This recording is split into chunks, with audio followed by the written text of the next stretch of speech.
Hello everyone, welcome to our YouTube channel Shyam Rao का आदर्श। आज हम क्लास 4th का साइंस का 5th चैप्टर करेंगे, फूड एंड इट्स डाइजेशन, यानी कि खाना क्या होता है या भोजन क्या होता है, उसको हम कैसे हजम करते हैं, पचाते हैं, उसके बारे पढ़ेंगे। Let's started. Food and nutrients, यानी कि जो खाना है वो भोजन है वो कैसा है, जो न्यूट्रिएंट्स पोषक तत्व होते हैं उनमें जो, उसके बारे पढ़ेंगे। All living things need food, food provide us energy to perform all the activities. जो अलग अलग थिंग्स हैं, लिविंग थिंग्स हैं, उनको क्या है, फूड की ज़रूरत होती है। फूड हमें क्या देता है, हमें एनर्जी देता है, हमें सारी एक्टिविटीज़ को करने के लिए एनर्जी देता है। It help us to grow and stay fit and healthy, ये हमें क्या बढ़ने के लिए और हमें फिट रखने के लिए, हमारी जो हेल्थ है उसको सही रखने में हेल्प करता है। Food make us strong and protect us from disease also, जो फूड है, खाना है, भोजन है, वो हमें ताकतवर बनाता है और बीमारियों से हमें सुरक्षित रखता है, यानी कि उनको दूर भगाता है हमसे। The food we eat contain a different type of substance that play important role in keeping our body healthy and working। जो फूड होता है, खाना होता है, उनमें अलग अलग टाइप के सब्सटेंस मिक्सअप होते हैं जो हमारी बॉडी में अलग अलग काम करते हैं, जैसे हमारी बॉडी को हेल्दी रखते हैं या उनको बॉडी सही काम कर सके, उनमें हेल्प करते हैं उसकी। दी सब्सटेंस आर कॉल्ड न्यूट्रिएंट्स, इस सब्सटेंस को हम न्यूट्रिएंट्स बोलते हैं, यानी कि पोषक तत्व बोलते हैं। The various nutrients that our food contain, जो अलग अलग टाइप के हमारे भोजन में जो न्यूट्रिएंट्स होते हैं, पोषक तत्व होते हैं, वो ये हैं। जैसे फर्स्ट है carbohydrate, protein, fat, vitamin and minerals. Different food atom contain these nutrients in different amount, जो अलग अलग भोजन है वो अलग अलग टाइप के न्यूट्रिएंट्स उनमें पाए जाते हैं। फर्स्ट है हमारे पास कार्बोहाइड्रेट, यानी कि कार्बोहाइड्रेट क्या है और वो किस चीज़ में पाया जाता है या किस फूड में पाया जाता है। Carbohydrates are the energy giving food nutrients, जो कार्बोहाइड्रेट है वो हमें एनर्जी देता है, हमारी बॉडी को एनर्जी देता है काम करने में, यानी कि हमारे को स्ट्रॉन्ग बनाता है। These are richly present in food items such as rice, sweet potato, banana, etc। ये जो कार्बोहाइड्रेट है वो राइस है, चावल है, वीट है, आटा हो गया, अनाज है, पोटैटो हो गया, जब बनाना, इनमें ज़्यादा अमाउंट में पाया जाता है। Carbohydrate provide us energy to do work, without these we can feel tired. जो कार्बोहाइड्रेट है वो हमारी बॉडी को काम करने के लिए एनर्जी देता है। जब हम फूड में ये कार्बोहाइड्रेट ना हो तो हमें बहुत थका थका महसूस होता है, टायर्ड फील होता है। नेक्स्ट है sugar, starch are the two type of carbohydrate. जो शुगर है, स्टार्च है, ये कार्बोहाइड्रेट है। शुगर तो जैसे शुगर होगी, स्टार्च होता है जैसे राइस में जब हम उसको धोते हैं तो वाइट कलर का लिक्विड निकलता है, उसे बोलते हैं स्टार्च। जो इन दोनों में क्या होता है, कार्बोहाइड्रेट होता है। We eat in our food, इनमें हम अपने फूड में खाना चाहिए। Childrens and people doing physical work need more amount of carbohydrate than in their diet. जो चिल्ड्रंस हैं या पीपल हैं जो ज़्यादा काम करते हैं, फिजिकल अपनी बॉडी का यूज़ ज़्यादा करते हैं, उनमें ज़्यादा अमाउंट में कार्बोहाइड्रेट होना चाहिए और उन्हें अपने डाइट में ये कार्बोहाइड्रेट वाले फूड ज़्यादा खाने चाहिए। नेक्स्ट है हमारे पास fat. The fat are also energy giving nutrients, fat भी है जो हमारी बॉडी को एनर्जी देता है। They are the richest source of energy in our diet, ये हमारा क्या है, बहुत ज़्यादा एनर्जी देता है हमारी बॉडी को, यानी कि हमारी डाइट में होना चाहिए। They give us more heat and energy than carbohydrate, ये हमारी बॉडी को गर्म रखता है और एनर्जी देता है कार्बोहाइड्रेट्स के अलावा, यानी कि ये उससे ज़्यादा हमें एनर्जी और हीट देता है। They also helps us to warm, butter, ghee, cooking oil, nuts etcetera rich in fat, ये हमारी बॉडी को वर्म, गर्म रखता है। और इनमें क्या, जैसे बटर हुआ, घी, कुकिंग ऑयल हुआ, नट्स हो गए, इनमें क्या बहुत ज़्यादा फैट पाया जाता है। Excess of fat is harmful, it cause obesity that leads to many diseases, ज़्यादा भी फैट नहीं खाना चाहिए, ये हमारी बॉडी को बॉडी के लिए हार्मफुल होता है। इसकी वजह से हमें मोटापा हो जाता है, मोटापा होने से बहुत सारी बीमारी लग जाती हैं। नेक्स्ट है protein. Protein our body building food, this food make us grow tall and strong. ये जो प्रोटीन है ये बॉडी बिल्डिंग फूड है। बिल्डिंग मतलब हमारी बॉडी को सही ढंग से रखता है, बढ़ने में हेल्प करता है। दिस फूड मेक, जैसे ये लिखा है, हमारी बॉडी को लंबा करता है और मजबूत बनाता है। इसमें इनमें क्या होता है, जैसे मिल्क हो गया, milk product, pulses, pea beans, nuts, soybean, meat, fish, eggs. जैसे हमारे पास दूध हुआ या दूध से बने प्रोडक्ट जैसे मक्खन, दही, ये हुए। पल्सेस हो गए, पीज हो गए, बीन्स, फलियाँ, नट्स, सोयाबीन या मीट, मच्छी, अंडे, ये सारे क्या होते हैं, इनमें सभी में क्या होता है, प्रोटीन ज़्यादा अमाउंट में पाया जाता है। रिचेस्ट सोर्स ऑफ प्रोटीन यानी कि ज़्यादा अमाउंट में पाया जाता है। प्रोटीन में एक new tissues in our body and repair the old ones. जो प्रोटीन है हमारी बॉडी में एक नए टिश्यूज़ बनाता है और जो पुराने होते हैं टिश्यूज़ उनको क्या करता है, रिपेयर करता है, ठीक कर देता है। Babies and young childrens need more protein than adult. जो बेबीज़ होते हैं, छोटे बच्चे होते हैं, ये यंग होते हैं, उनको प्रोटीन की ज़्यादा ज़रूरत होती है अडल्ट के द्वारा, यानी कि अडल्ट होते हैं जो 18 से ऊपर हो जाते हैं। उनके अलावा बेबीज़ को और यंग चिल्ड्रंस को प्रोटीन की बहुत ज़्यादा ज़रूरत होती है, यानी कि उनको ज़्यादा देना चाहिए। नेक्स्ट है vitamins. Vitamins help in building up our muscles, grain, organs and gland. जो विटामिन है हमारी बॉडी में, जैसे मसल्स हो गए या ऑर्गन्स हो गए, उनके लिए उनकी सही ढंग से कैसे बढ़ रही हैं उनके लिए विटामिन बहुत ज़रूरी है। These help us in many ways, जो अलग अलग तरीके से हमारी बॉडी में हेल्प करता है। Food rich in vitamin give us protection from I disease, skin disease, body etcetera. ये जो विटामिन्स है ये हमें आँखों की बीमारियों में या स्किन जो चमड़ी की बीमारियां होती हैं इनसे हमें सुरक्षित रखता है। These are known as protective food, इसीलिए इसे प्रोटेक्टिव फूड कहा जाता है।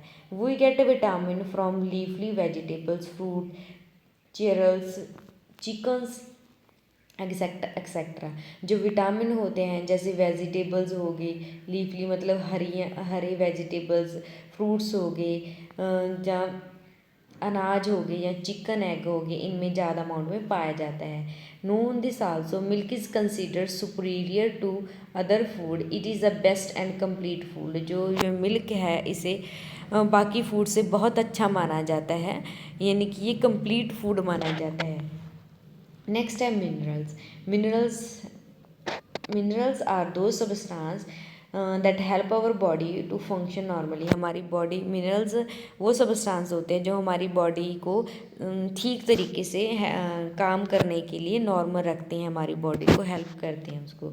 These are necessary for growth and development of bones, teeth and new blood cells. ये हमारी बॉडी में, यानी कि हमारी बॉडी को बढ़ने में और यानी कि जो बोन्स होती हैं उनको डेवलप होने में, उनको स्ट्रॉन्ग बनाने के लिए, हमारे दांतों को स्ट्रॉन्ग बनाने के लिए और नए ब्लड सेल बनाने के लिए बहुत ज़रूरी होते हैं। We get minerals from fresh vegetables, milk and cereals।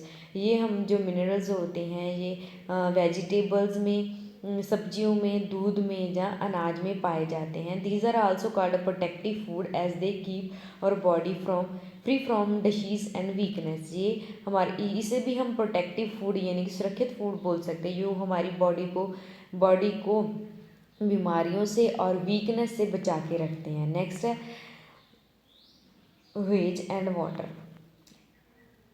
Apart from above discussion, nutrients surface and waters are also very essential for the proper functioning of our body। जो बाकी हमने न्यूट्रिएंट्स पढ़ लिए, अब रफेज है और वाटर है जो बहुत ज़रूरी है हमारी बॉडी के प्रॉपर काम करने के, प्रॉपर फंक्शन करने के लिए। Roughage are food items obtained from plants that contain fibre. Roughage क्या होती हैं, जिन फूड में क्या होता है, फाइबर ज़्यादा होता है, जैसे सब्जियां वगैरह होती हैं, फाइबर ज़्यादा होता है, उसे हम रफेज बोलते हैं। Most of the fruit, vegetable and seeds have fibre. जैसे हमारे पास फ्रूट्स हो गए या वेजिटेबल्स हो गए या कुछ बीज ऐसे होते हैं जिनमें क्या बहुत अमाउंट में फाइबर होता है। Roughage an important part of our diet because it help in easy digestion of food and smooth removal of waste material out of our body. Roughage बहुत ज़्यादा ज़रूरी पार्ट होता है हमारी डाइट में, क्योंकि इसकी वजह से हम जो फूड खाते हैं वो इजीली पच जाता है हमें, और जो वेस्ट प्रोडक्ट होते हैं, वेस्ट मटेरियल होते हैं, उनको ईजिली हमारी बॉडी से बाहर निकाल देते हैं। Water make up 60 to 70% of human body. It also form an important part of our diet. It maintain our body temperature and help the body to function properly. हमारी बॉडी, ह्यूमन बॉडी में 60 to 70% water होना चाहिए। ये हमारी ये भी बहुत important part है हमारी डाइट का, जो हमारी बॉडी के टेम्परेचर को एंड हमारी बॉडी को फंक्शन करने के लिए हेल्प करता है। We should drink 8 to 10 glasses of water every day. हमें एक दिन में 8 से 10 ग्लास पानी पीने चाहिए। नेक्स्ट है हमारे पास बैलेंस डाइट, यानी कि हमारी डाइट में कैसे कैसे फूड होने चाहिए, उनमें कार्बोहाइड्रेट, प्रोटीन, विटामिन, ये सब कैसे होने चाहिए, वो है हमारे पास balance diet. The food we eat daily is called our diet. जो फूड भोजन हम डेली खाते हैं उसे हम डाइट बोलते हैं। Diet that contain the proper amount of all nutrients, roughage and water required for good health is called a balance diet. जिस डाइट में, जिस खाने में प्रॉपर अमाउंट, गुड अमाउंट में न्यूट्रिएंट्स हो, रफेज हो और वाटर हो, जो हमारी हेल्थ के लिए अच्छे हैं, हमारी बॉडी को अच्छे से रखते हैं, उसे हम बोलते हैं balance diet. This also the food is not meant to satisfy our taste but alone. जो फूड है, भोजन है, वो कई बार हमारे जो टेस्ट है, जैसे जीभ है, उनके बर्ड को अच्छे नहीं लगते, सेटिस्फाई नहीं होते। The meal should have a balance amount of all important nutrients. जो मील है, जो खाना है हमारा, उसमें क्या होने चाहिए, सारे जैसे न्यूट्रिएंट्स होने चाहिए, सारे अच्छी अमाउंट में होने चाहिए, यानी कि बैलेंस होने चाहिए। जैसे फैट हो गया, carbohydrate, minerals, protein and vitamin, ये सब अच्छी तरीके से होने चाहिए, उसे हम बोलते हैं balance diet. Our daily meal should consist of rice, chapati, dal, vegetables, curd, salad, milk and water. हमारी डेली खाने में हमें राइस यानी कि चावल खाने चाहिए, चपाती खानी चाहिए, दाल खानी चाहिए, वेजिटेबल्स खाने चाहिए, दही, सलाद, मिल्क और वाटर लेना चाहिए। It give all the nutrients required to our body. इनमें सभी में क्या है, हम बहुत सारे न्यूट्रिएंट्स होते हैं जो हमारी बॉडी के लिए ज़रूरतमंद होते हैं, अच्छे होते हैं। नेक्स्ट है डाइजेशन ऑफ फूड, यानी कि फूड को हम कैसे डाइजेस्ट करते हैं। जैसे डायग्राम में लिखा हुआ है, फर्स्ट है हमारे पास माउथ, जिससे हम फूड को चबाते हैं। नेक्स्ट चबाया हुआ फूड है जो फूड पाइप में चला जाता है। उसके बाद ये लीवर है, स्मॉल इंस्टाइन है, पैनक्रीज है, स्टमक है, लार्ज इंस्टाइन है, रेक्टम, और जो वेस्ट प्रोडक्ट होता है वह एनस के द्वारा बाहर निकल जाता है।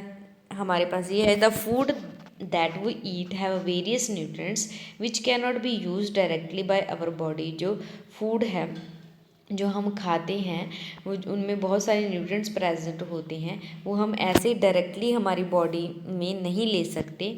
दे must be broken down into a simpler form to be absorbed by our body. वो उनको क्या करते हैं, ब्रेक डाउन, तोड़ के सिंपल फॉर्म में बना देते हैं, जो हमारी बॉडी के द्वारा सोख लिया जाता है और हजम हो जाता है।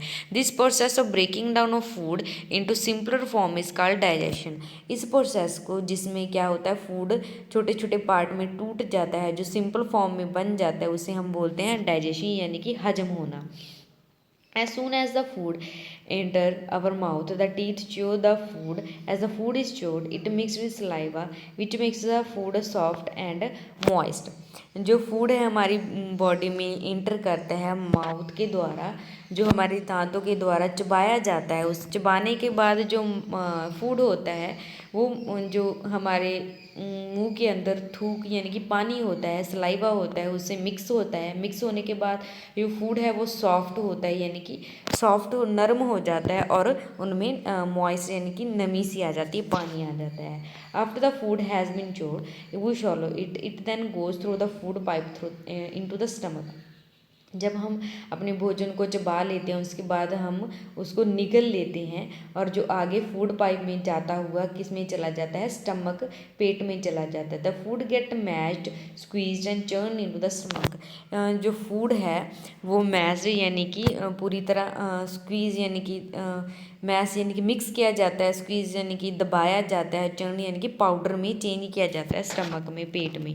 From the stomach the food is pushed into long coil tube called a small Einstein. आगे जो पेट के आगे वो जो फूड है, जो खाना है, वो आगे पुश धकेला जाता है लॉन्ग कॉइल के आगे, जिसे हम स्मॉल इंस्टाइन बोलते हैं, इनकी छोटी आंत बोलते हैं।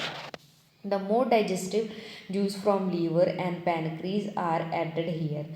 जो डाइजेस्टेड जूस होता है, जो जिससे हजम होता है, वो जूस होता है लीवर से या पैनक्रीज से, वो फूड में ऐड किया जाता है। This juice mix with the food and converted into simpler soluble substance. जो ये जूस है जो पैनक्रीज में या लीवर में पाया जाता है, जो फूड से मिक्स हो जाता है और उससे क्या जाता है, कम्प्लेक्सिव से सिंपल फॉर्म में कन्वर्ट किया जाता है और वो उससे घुल जाता है, सॉल्युबल सब्सटेंस में चेंज कर देते हैं। The process of digestion complete है।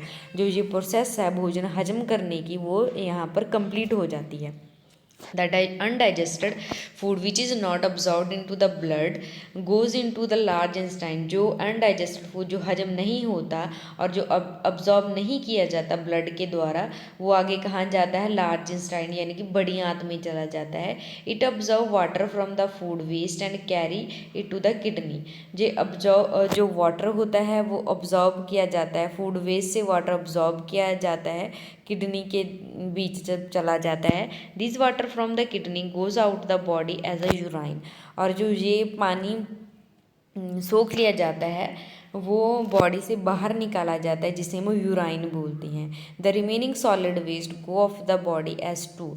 जो रिमेनिंग जो सॉलिड वेस्ट होता है, वो बॉडी से बाहर निकाला जाता है एज ए स्टूल फॉर्म में। फर्स्ट हम पढ़ेंगे, पहले खाना हमारे माउथ में जाता है। माउथ में वो क्या करते हैं, चबाया जाता है। चबाने के बाद जो हमारे मुंह में सलाइवा होता है, उससे जो फूड मिक्स हो जाता है।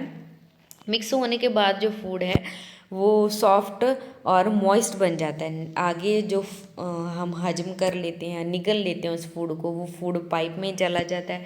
फूड पाइप में से वो पेट में चला जाता है। पेट में जो लीवर में प्रेजेंट होते हैं जूसेस या पैनक्रीज में जूसेस प्रेजेंट होते हैं, वो फूड में क्या हो जाते हैं, मिक्स हो जाते हैं। मिक्स होने के बाद जो कम्प्लेक्सिव फूड होता है, उससे क्या बना देते हैं, सिंपलर फॉर्म में चेंज कर देते हैं। यानी कि स्मॉल इंस्टाइन में जाता है, फिर लीवर और पैनक्रीज में जो जूसेस होते हैं उससे मिक्स हो जाते हैं और वो क्या है, सिंपल फॉर्म में चेंज कर देते हैं। यानी कि ये प्रोसेस क्या होगी, यहाँ तक कि हमारा फूड डाइजेस्ट हो गया। ये आखिरी स्टेप्स था। नेक्स्ट है हमारा जो अनडाइजेस्टेड फूड है, वो कहाँ जाता है, ये लार्ज इंस्टाइन में चला जाता है। जिसमें लार्ज इंस्टाइन में चला जाता है, उनमें से जो जो जो पानी होता है वो किडनी के द्वारा सोख लिया जाता है। पानी किडनी के द्वारा सोख लिया जाता है, तो वो बॉडी से बाहर निकाला जाता है एज अ यूराइन। और जो सॉलिड पार्ट होता है वो बॉडी से बाहर निकाला जाता है एज अ स्टूल के। नेक्स्ट है हमारे पास गुड ईटिंग हैबिट्स, यानी कि ईटिंग हैबिट्स हमारी कौन सी होनी चाहिए। Give here are some of good habits and should be followed while you eating food. Read them carefully and try to follow them. हमने क्या करना है, जो ये पॉइंट्स जो है केयरफुली पढ़ना है, यानी कि वो क्या है, जैसे फूड को हमने कैसे खाना है, गुड हैबिट्स बता रखी हैं और हमें इसको ध्यान से पढ़ना है और हमारी खाने के तरीके को चेंज करना है, उन्हें फॉलो करना है। फर्स्ट है हमारे पास eat you food at fixed time. जो खाना है वो है फिक्स्ड टाइम रखा है, उसी टाइम पर खाना चाहिए। चो your food properly before solving it. हमने क्या करना है, जब हम फूड को निगल नहीं लेते उससे पहले हमें फूड को अच्छी तरह भोजन को चबाते रहना चाहिए और फिर निगलना चाहिए। Do not talk while eating. जब हम खाना खाते हैं हमें किसी से बात नहीं करनी चाहिए। Rest for a while after eating. जब हम खाना खा लेते हैं उसके कुछ समय तक हमें क्या करना चाहिए, रेस्ट करते रहना चाहिए। Eat lots of vegetable and fruits. हमें अपने खाने में बहुत सारी वेजिटेबल्स और फ्रूट खाने चाहिए। Rinse your mouth thoroughly after eating. हमने अपने माउथ को पूरी तरह रिंस कर लेना चाहिए पानी से, मतलब कैसे धो लेना चाहिए फूड खाने के बाद। Eat enough food but to not too much, हमने क्या, जितना हमें खाने की ज़रूरत है उतना ही खाना खाना चाहिए, ज़्यादा अमाउंट में खाना नहीं खाना चाहिए। नेक्स्ट है पॉइंट टू बी रिमेंबर, जो पॉइंट हमने याद रखने हैं। फर्स्ट है हमारे पास food content nutrients which are grouped as carbohydrate है, प्रोटीन है, फैट है, विटामिन मिनरल्स है। फूड में अलग अलग पोषक तत्व पाए जाते हैं भोजन में, जिनमें क्या है कार्बोहाइड्रेट, प्रोटीन, फैट, विटामिन, ये सब तत्व हैं। इन्हें हम सब में सबको न्यूट्रिएंट्स बोलते हैं। Carbohydrate and fat are energy giving food, जो कार्बोहाइड्रेट है और फैट है ये क्या है हमारे पास एनर्जी गिविंग, यानी हमारी बॉडी को हीट या एनर्जी देते हैं। Protein help in the growth and repair of the body, जो प्रोटीन है हमारी बॉडी को बढ़ने के लिए और हमारी बॉडी के जो डैमेज सेल होते हैं, जो डैमेज पार्ट होते हैं, उनको अच्छे से रिपेयर करने के लिए हेल्प करता है। Vitamin and minerals helps to protect the body from various disease, जो विटामिन्स हैं, जो मिनरल्स हैं, हमारी बॉडी को अलग अलग बीमारियों से सुरक्षित रखते हैं, बचा के रखते हैं। वाटर है roughage help in easy digestion of food and removal of waste, जो वाटर है जहाँ रोहेज है रफेज है, हमारी बॉडी में जो खाना खाते हैं उसे इजीली पचाने के लिए और जो वेस्ट होता है इजीली उसे बाहर निकालने के लिए यूज़ होते हैं। The balance diet is that which contain all the nutrients in right portion, जो बैलेंस डाइट क्या होती है, जो बैलेंस डाइट में क्या क्या चीज़ें होती हैं, जो न्यूट्रिएंट्स होते हैं, पोषक तत्व होते हैं, वो राइट प्रोपोर्शन में होने चाहिए, यानी कि सभी के अमाउंट सही तरीके से होना चाहिए, उसे हम बैलेंस डाइट बोलते हैं। The process by which insoluble food is converted into soluble form is called digestion, जो प्रोसेस है हमारे पास इनसॉल्युबल फूड इनसॉल्युबल खाना है जो घुला हुआ नहीं है, उसे सॉल्युबल फॉर्म में यानी कि पानी में घुली हुई फॉर्म में कन्वर्ट कर देते हैं, उसे हम बोलते हैं डाइजेशन, यानी कि भोजन का पच जाना या भोजन का हजम हो जाना। नेक्स्ट एक्सरसाइज से है ये जो आपने करनी है। आई होप ये चैप्टर आपको समझ आया होगा। अगर मेरी वीडियो अच्छी लगी हो तो वीडियो को लाइक और शेयर करना और हमारे चैनल को सब्सक्राइब करना और बेल आइकन को जरूर दबाना ताकि नई वीडियो का नोटिफिकेशन सबसे पहले आपको मिल सके। Thank you.